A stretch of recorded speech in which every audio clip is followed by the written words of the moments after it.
लोग इंतजार करते हुए वापस जा रहे हैं। फ्लैग ही नहीं लगा यार, ये देखें उस्मान, फ्लैग क्यों नहीं लगाया? क्योंकि इसका ऑफिशियली नहीं अनाउंसमेंट आई तो हमारी तरफ से रेफरेंस देना जरूरी है। आज हमारे दिल जख्मी है। आज हमें दुख है कि पाकिस्तान का झंडा वहीं नहीं लहराया गया। इंडिया के झंडे वहां लहराए जाएंगे। कल इंडिया का झंडा वहां लहराया जाएगा तो पाकिस्तान के बड़े बड़े जर्नैल जो हैं उनके लिए डूब मरने का मकाम होगा। 15 अगस्त को अपने भारतीय भाइयों को बहनों को मुबारकबाद देना चाहूंगा।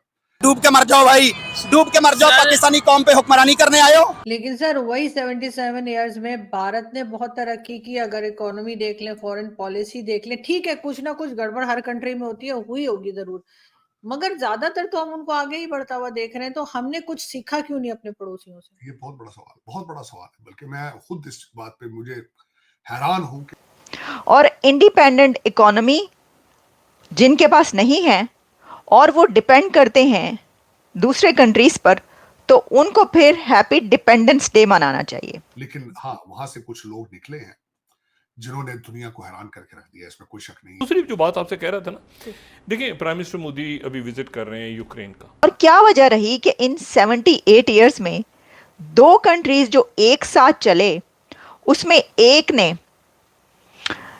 अपनी इकोनॉमी को ऐसा इंडिपेंडेंट किया कि जिसका चर्चा पूरी दुनिया में है, और वो है भारत। नमस्ते दोस्तों, जय हिंद। हिंदुस्तान स्पेशल में आपका स्वागत है दोस्तों।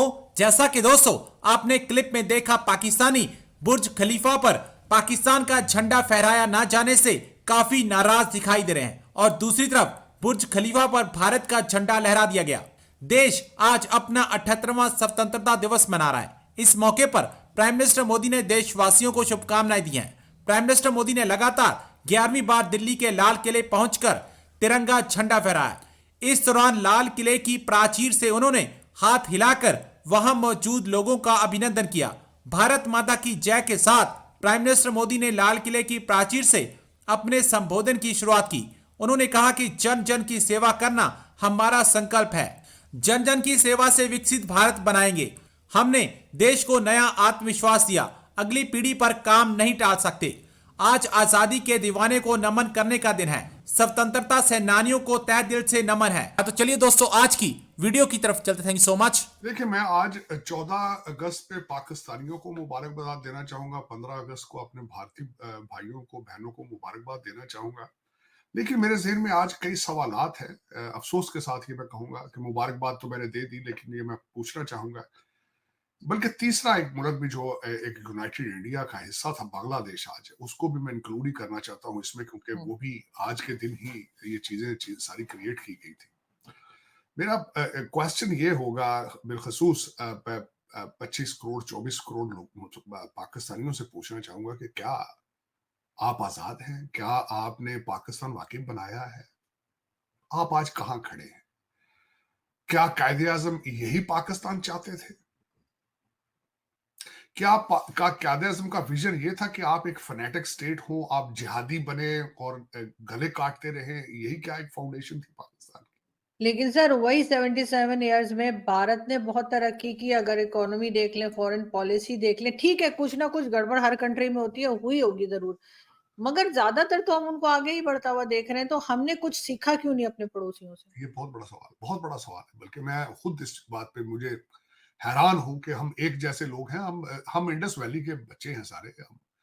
हम देखा जाए तो वी आर वन, इसमें कोई शक नहीं है, इसमें कोई मुबालगा आ रहा ही नहीं है। मुसलमान तो आप कब आप हुए हैं? कुछ अरसा हुआ है, सदियों से आप रह रहे। लेकिन हाँ, वहां से कुछ लोग निकले हैं जिन्होंने दुनिया को हैरान करके रख दिया, इसमें कोई शक नहीं है।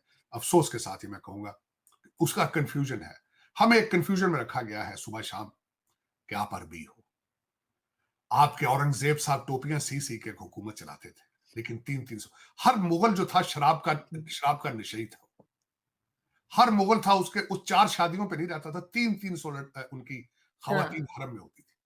300 खवातीन। हमें बताया जाता था कि वो बहुत नेक थे। वो आपके लिए सारा दिन कुरान, अपने हाथ से कुरान लिख लिख कर बेच के तो उससे खाना खाते थे। यही एक आपके साथ अलमिया है। भेष बदल बदल के मार्केट में घुमा करते बहुत इतने नेक थे कि वो कहते हैं कि जी सारा दिन शराब पीते थे। इतने नेक थे, वो वाइन पीते थे और सारा दिन वो गाने सुनते थे, सारा दिन इतनी इबादत करते थे। यही बताया जाता है। क्या मैं इस पे क्या बताऊं? और वही हमारा, क्योंकि हम अपने आप को समझ नहीं पाए। मैं कल किसी बड़े पढ़े लिखे बंदे को मैंने बड़े दलाइल के साथ ये कहा है, बड़े दलाइल। मैंने कहा मैं सारी जिंदगी मैकियावेली की द प्रिंस पढ़ता रहा हूं कि पावर पॉलिटिक्स का बादशाह है, लेकिन उससे बहुत अरसा पहले, सदियों पहले, उससे पहले अर्थशास्त्र लिखी जा चुकी थी टेक्सला में, लेकिन हमने उसके ऊपर हिंदू की ठाप लगा के उसको पढ़ने से इनकार कर दिया, दुख के साथ। बहुत हम लोग, दर हकीकत वजह यह है कि दुनिया में हर मजहब को इस्तेमाल किया गया है, लेकिन पता नहीं क्या बात है, हम जो 2 बिलियन है दुनिया के अंदर मुसलमान, यहां हमारी दुकान को बहुत ज्यादा चल रही है। जहां भी है 2 बिलियन, छोड़ दे पाकिस्तान को, मैं एक सेकंड के लिए भूल जाए आप, पाकिस्तान मुसलमान जहां भी है जलीलो ख्वार हो रहा है, क्यों हो रहा है? ये क्वेश्चन मार्क है। अगर अपने मुल्क में है तो उसके ऊपर अपने ही लोग अजाब बन चुके हैं, अगर बाहर है तो बाहर भी जूते खा रहा है, अगर अपने मुल्क में तो वहां भी जूते खा। वजह क्या है? क्या वजह है? ये मेरा क्वेश्चन है। 2 बिलियन मुसलमानों से क्वेश्चन है, गाजा के अंदर क्या नहीं हो रहा, क्या नहीं हो रहा है? इससे ज्यादा आगे क्या होगा? है जो लेकिन सर ईरान के लिए कहा जा रहा है कि जो अमेरिका है वो कह रहा है उससे, टर्की से, कि ईरान को समझाएं कि वो अटैक ना करें इसराइल पे।